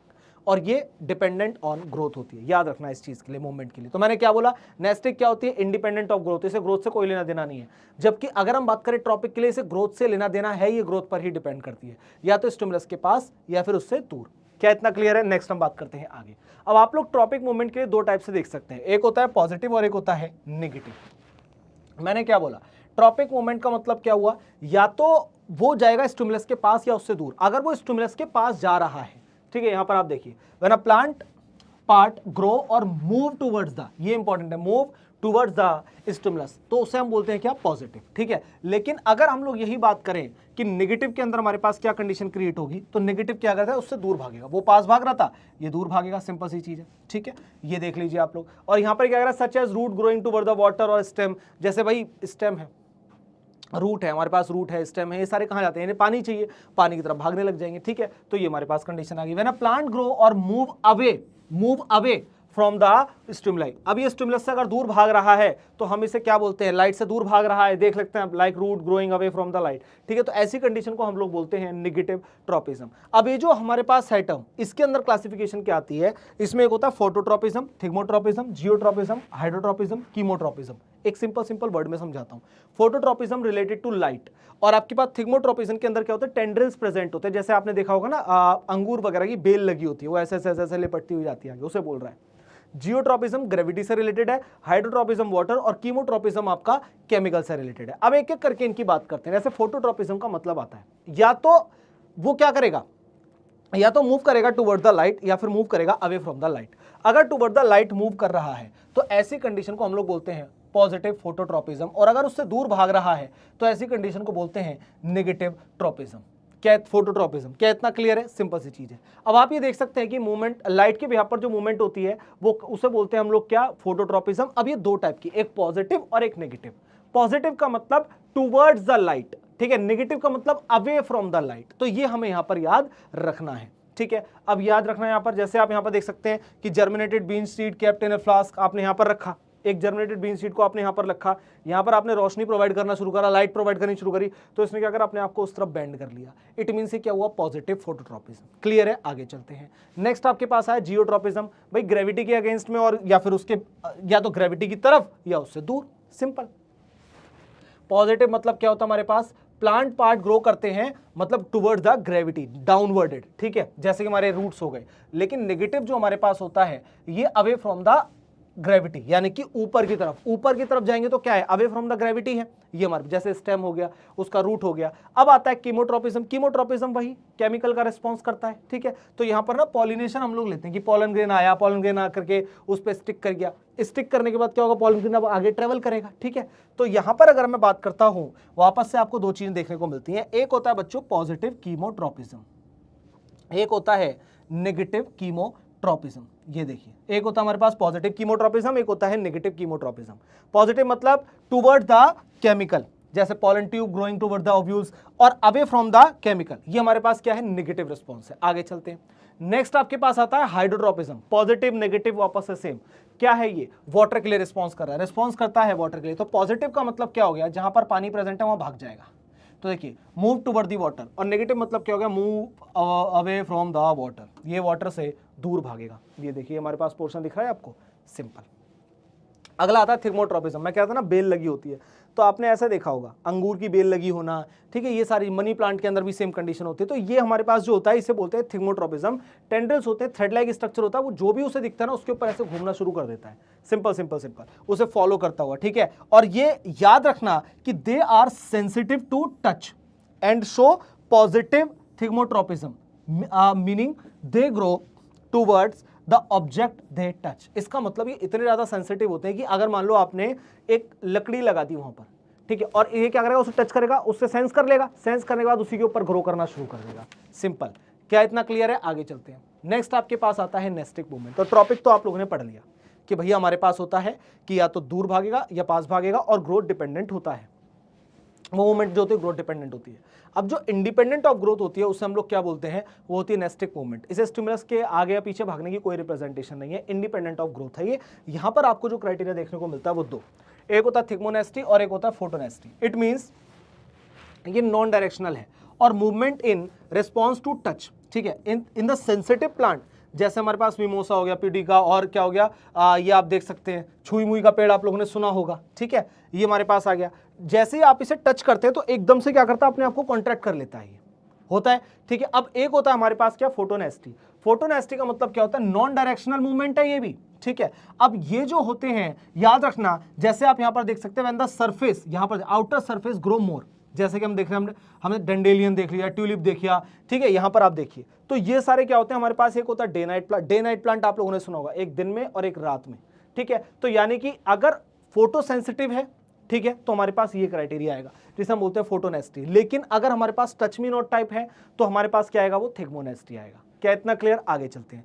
तो नेक्स्ट कंडीशन आपके पास आती है कि ट्रॉपिक मूवमेंट और हमारे इसमें basically tropism versus nastic movement में हमारे पास क्या डिफरेंस होता है, याद रखना इस चीज के लिए। ये हमारे पास ट्रॉपिक मूवमेंट है और ये हमारे पास नेस्टिक मूवमेंट है। इसे हम थोड़ा सा ठीक कर देते हैं, यहां पर नेस्टिक आना चाहिए, ये लीजिए।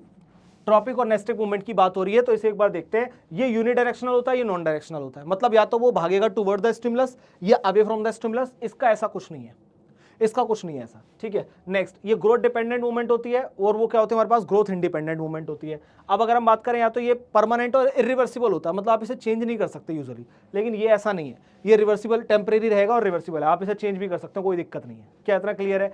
अब इसमें जो इसमें है स्लो एक्शन है। भाई एक बात बताओ, मनी प्लांट आपने लगाया, वो धीरे धीरे धीरे धीरे टाइम लेगा ना, लेकिन ये टाइम नहीं लेता, ये इमीडिएट एक्शन करता है। क्या इतना क्लियर? अब इसे एक बार देखिए, फिर आगे की तरफ चलते हैं। नेक्स्ट कंडीशन, अब इसके बिहाफ पर आपको कुछ क्वेश्चंस देखने को मिल जाएंगे, तो ये क्वेश्चंस आप लोग सॉल्व कर लीजिएगा और फिर हम लोग चलते हैं आगे। अब आते हैं प्लांट के हार्मोन। जैसे भाई उसमें क्या होता है, हम लोग बात करते हैं ह्यूमन बींग। ह्यूमन बींग में दो टाइप, एक होता है एंडोक्राइन सिस्टम और एक होता है हमारे पास क्या, नर्वस सिस्टम। तो नर्वस सिस्टम वाला पार्ट आपने पढ़ा। अब प्लांट के पास नर्वस सिस्टम तो है नहीं, तो वो मूवमेंट के थ्रू हेल्प करता है, ठीक है। नेस्टिक मूवमेंट पढ़ा आपने, ठीक है, ट्रॉपिक मूवमेंट पढ़ा, उसके बिहाफ पर। अब वो वाला पोर्शन हो गया। अब एंडोक्राइन सिस्टम जैसे ह्यूमन बीइंग में होता है, इसी तरीके से प्लांट के पास भी हार्मोन्स होते हैं जो उसके लिए सेल डिवाइड करते हैं, सेल को एलोंगेट करते हैं, सेल को डिफरेंशिएट करते हैं। तो वो सब चीज क्या है उसे हम लोग एक बार देखते हैं, ठीक है। अब प्लांट हार्मोन जो होते हैं उसे हम लोग बोलते हैं फाइटो हार्मोन्स, याद रखना। प्लांट हार्मोन है इसीलिए हम लोग इसे क्या बोलते हैं मेरे लाल, इसे हम लोग बोलते हैं फाइटो हार्मोन्स। अब यहां पर ना सबसे पहले तो सेल डिवाइड करेगा। भाई किसी चीज की ग्रोथ के लिए पहले छोटे छोटे छोटे छोटे डिवीजन होंगे, ठीक है। अब वो एनलार्जमेंट होंगे, एनलार्ज होने के बाद डिफरेंशिएट हो जाएंगे। तो ये कंडीशन इसके अंदर चलती है, ठीक है। अब माइटोसिस, मियोसिस वगैरह कंडीशन आप लोगों ने सुना होगा, मैं आपको बता देता हूं। अगर क्रोमोसोम नंबर सेम रहते हैं और डिवाइड कर दें, ठीक है, आपने क्या करा 46 थे, डिवाइड करके 46 और 46 में टूटे, इस कंडीशन को बोलते हैं माइटोसिस। लेकिन अगर 46 थे और 23 में टूट गए, इस कंडीशन को बोलते हैं मेयोसिस। क्या इतना क्लियर है? ये हमारे पास आ गए। अब जो टाइप ऑफ हार्मोन होते हैं ना वो ये होते हैं, देखो auxin, cytokinin, abscisic, gibberellin, ethylene, इनका अलग अलग फंक्शन होता है, उसे पढ़ते हैं। सबसे पहले आया भैया हमारे पास ऑक्सिन। ऑक्सिन प्रोमोट करता है सेल की एलोंगेशन के लिए, याद रखना। जैसे मान लेते हैं कि आपने सनलाइट को इधर रखा तो ऑक्सिन रहेगा, टिप पर प्रेजेंट होता है ये ऊपर, ठीक है। अब आपने अगर सनलाइट को थोड़ा जैसे मूव करा तो ये अपने आप को मूव कर लेगा उसके अकॉर्डिंग। तो ये काम किसका है? मूव कराने का, ऑक्सिन का काम है। फंक्शन याद रखना, ये सेल एलोंगेशन को प्रमोट करता है शूट में, ठीक है। कंट्रोल करता है फोटोट्रोपिज्म, जैसा मैंने आपको वहां पर बताया, जैसे ही लाइट एक साइड में जाएगी ये तुरंत शिफ्ट करना अपने आप को शुरू कर देगा, याद रखना इस चीज के लिए। फ्रूट के डेवलपमेंट में हेल्प करता है भाई, लाइट आएगी तो फोटोसिंथेसिस होगा ना, तो फ्रूट के डेवलपमेंट में हेल्प करता है। अब हम बात करते हैं जिब्रेलिन। जिब्रेलिन कहां काम करता है? आप देख सकते हैं वहां पर सीड के जर्मिनेशन में, सीड जर्मिनेशन में हेल्प करता है, फ्लावरिंग को प्रमोट करता है, साथ में क्या करता है? फ्रूट डेवलपमेंट को भी प्रमोट करता है। नेक्स्ट हम आगे आ जाते हैं। अब ये तो हमारे पास हो गया सिंपल सी चीज, हमने ऑक्सिन के बारे में जो पढ़ा था उसी से रिलेटेबल क्वेश्चन है, आगे चलते हैं। नेक्स्ट आता है साइटोकाइनिन। साइटो मतलब सेल डिवीजन, ऐसे याद रखना, मैंने कहा साइटोकाइनिन मतलब सेल डिवीजन, इस तरीके से आप लोगों को याद रखना है। तो याद रखना सेल डिवीजन में हेल्प करता है, ठीक है।